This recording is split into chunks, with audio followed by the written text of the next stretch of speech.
দেখে যা আমিনা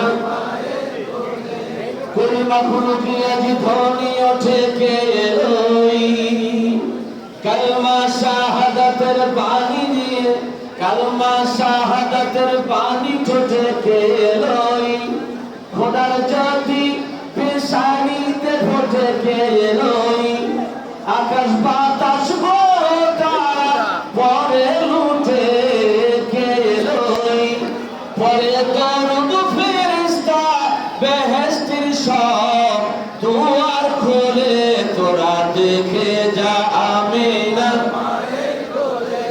ভালো লাগে? হাত তুলে বলুন তো আল্লাহু আকবার। আওয়াজ করে বলুন আল্লাহু আকবার। আপনারা দুই একজন হাত তোলেন না, কেন তোলেন না? একটু বলুন আল্লাহু আকবার। আপনি আওয়াজ করে বলেন তোরা দেখে যা আমিনার মায়ের কোলে তোরা দেখে যা আমিনার মায়ের কোলে। মানুষের অধিকার দিল যে জন এক আল্লাহ ছাড়া প্রভু নাই কহিল যে জন মানুষের